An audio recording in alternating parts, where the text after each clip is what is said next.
I'm vengeance. Bonjour à tous, ici le petit canard, j'espère que vous avez la forme. Bienvenue dans mon avis en slip sur Monster Hunter Wilds. Évidemment, j'ai mis 1000 ans à écrire la vidéo et les problèmes que je soulevais sont réglés par la dernière mise à jour. Donc allez-y, foncez. Pour 56 balles chez Carouf, le jeu est top. Allez, bisous. Mais non, je déconne, bien sûr que j'ai des choses à dire. Tu veux savoir si le jeu est le digne héritier de la simulation ultime de chasse aux monstres Monster Hunter World, ou si on est face à un énième jeu sorti pas fini, sans aucune nouveauté, vendu au prix fort et que les développeurs abandonneront quelques mois après sa sortie? Alors mets un petit parasol dans ton verre, installe-toi confortablement, c'est parti. Monster Hunter est édité par Capcom, des japonais, également à l'origine de Street Fighter et Resident Evil, donc pas des manches. En pas loin de 20 ans d'existence, ils sont passés d'une licence de jeu de farm punitif à un jeu grand public qui se vend à des millions d'exemplaires. C'est fou, c'est précisément le même temps qu'il a fallu à Ubisoft pour rendre les jeux Assassin's Creed chiants. Boring. Dans Monster Hunter, le concept est simple, tout est dans le titre. Et si tu parles pas anglais, ça veut dire qu'on va cueillir des champignons. La direction artistique, bien que fantastique, est aussi naturelle et organique. Bon allez hop, ça veut rien dire, mais regarde les images, tu te feras une idée. Pour ce qui est des graphismes, c'est un peu plus beau que World et beaucoup plus beau que Rise. Ce dernier ayant été développé pour la Switch. C'est d'ailleurs un de ses plus beaux jeux. Mais être le plus beau jeu de la Switch, c'est comme gagner une médaille aux Paralympiques. C'est très impressionnant, mais malheureusement, tout le monde s'en branle. Pour Wild, les graphismes sont corrects, mais pas incroyables. Pendant les conversations, mises en scène avec des vieux chants contre chants, et à choix multiples, on y reviendra, c'est pas rare de voir une texture chargée d'un coup, même si ça fait 10 minutes qu'on est là. Mon patron m'a toujours dit, quand t'es moche, le minimum c'est d'arriver à l'heure. Et encore j'ai joué sur console, les joueurs PC auront peut-être une version stable d'ici 6 à 8 mois. On revient rapidement sur les choix multiples, parce que c'est une addition majeure, inédite dans Monster Hunter, qui permet d'arriver à une dizaine de fins différentes. Non je déconne, ça a autant d'impact qu'un manchot dans une partie de Jungle Speed. Pas de bras, pas de chocolat.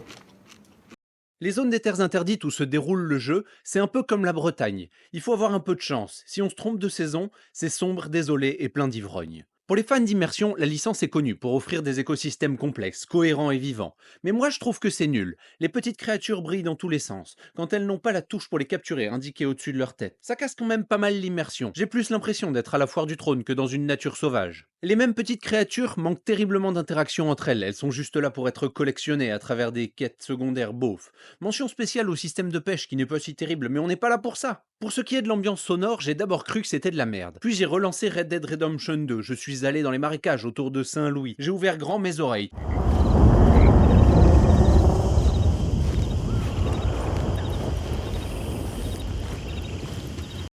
Et j'ai pu confirmer que c'était de la merde. La musique est ok tiers, mais je la trouve moins épique que celle de Rise.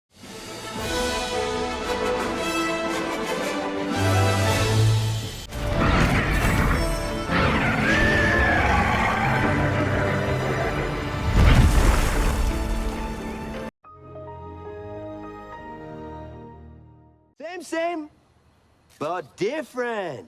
But still same. C'est très personnel.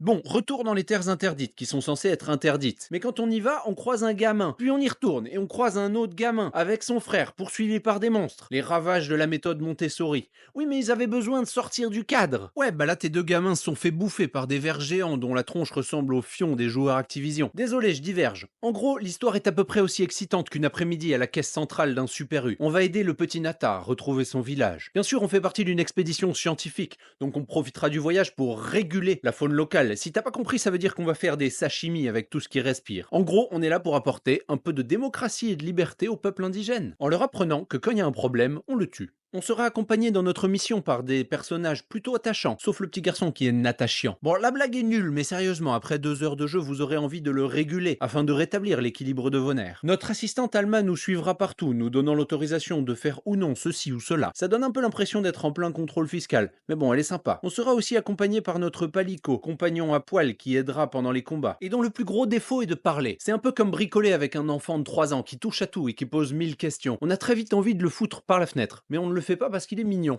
En résumé, l'histoire est affreusement simpliste. J'ai cru apercevoir une possibilité de twist à un moment, mais non. Au final, c'est comme une comédie romantique, mais sans histoire d'amour et avec des monstres. En fait, ça n'a rien à voir, mais on se fait chier pareil. Pour les armes, y a pas à dire, ils sont balèzes. Il y en a toujours 14, mais ça suffit. Que tu sois un Dark Sasuke, une brute épaisse ou encore un fan du prince Oberyn, tu trouveras ton bonheur. Pour ma part, j'ai fait l'aventure avec une Volto H afin de vous offrir des images exclusives que vous ne verrez pas ailleurs sur YouTube. On aura également la fameuse arbalète. Elle sera utile pour interagir avec l'environnement afin de faire tomber les gros cailloux caillou posé en équilibre au-dessus de la tête de vos cibles. Elle sert aussi à bien d'autres choses, comme pêcher, arracher, capturer les petits animaux, plantes et autres champignons. Faut pas oublier qu'on est des scientifiques. Tout ce que vous ramassez vous sera utile pour crafter des potions, des pièges et autres consommables. C'est de la poudre de perlimpinpin. Bien sûr, un grand classique de la licence, vous pourrez aussi cuisiner. Et j'ai beaucoup aimé la touche nostalgie au moment des repas, où on peut apercevoir des textures des années 2000. Tout ça pour faciliter vos chasses. Et c'est là que je vous parlais du endgame vraiment naze, où on se retrouvait à farmer le même monstre en boucle pour améliorer des armes complètement basées sur la RNG, pour qu'elles aient au final toutes le même skin, quel que soit leur élément. Mais depuis la dernière mise à jour, c'est fini. Après quelques heures de jeu pour apprendre à maîtriser mon arme, après avoir fait pas mal d'allers-retours en tricycle, j'avais commencé à jouer avec une main dans le slip. Mais maintenant, tous les prédateurs Apex sont disponibles en version alpha, ce qui rend le farm bien plus dur et varié. Bon,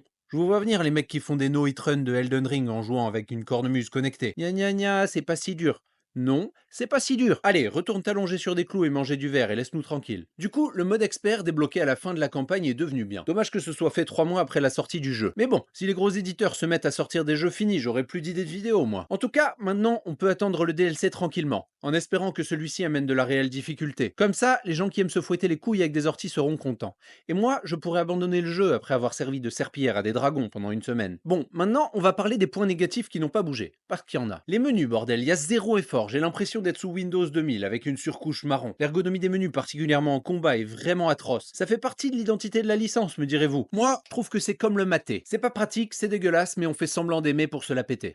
J'ai aussi trouvé les tutos bordéliques, incomplets. Mais ça aussi, ça fait partie du charme. C'est un peu comme quand ma vieille Ferrari ne démarre pas. Sauf que j'ai pas de Ferrari. Transition parfaite pour vous parler du Secret, la monture du jeu, qui est particulièrement insupportable, on dirait un dodo hyperactif avec un trouble de l'attention. Si on passe pas 20 minutes dans les menus, on subit le pilote automatique, probablement le même que dans un Boeing. Soit vous finissez dans un mur, soit vous finissez au milieu de nulle part. Mais quand ça marche bien, c'est pratique, et tant qu'on est dans les points négatifs, je suis peut-être le seul à qui ça manque, mais où est la traque, bordel? C'est pas compliqué de nous mettre des petits éléments, histoire que ça ressemble à une vraie chasse au moins pendant la campagne. J'aurais trouvé sympa un mini pistage pour les premiers combats avec chaque monstre, plutôt que ce vieux système hérité de la Game Boy, où on voit tout directement sur la carte, avec les animaux et les plantes qui brillent, les chemins en luciole, le sound design pas fou. J'ai un peu l'impression d'être sur un jeu mobile. Dommage qu'il n'ait pas ajouté des loot box, un système de diamants, de time gate, des cosmétiques à vendre. Oh wait! Bon, je m'emballe, mais j'aurais aimé un peu de track pour avoir l'impression d'être un vrai chasseur et pas un exterminateur de Pokémon géants.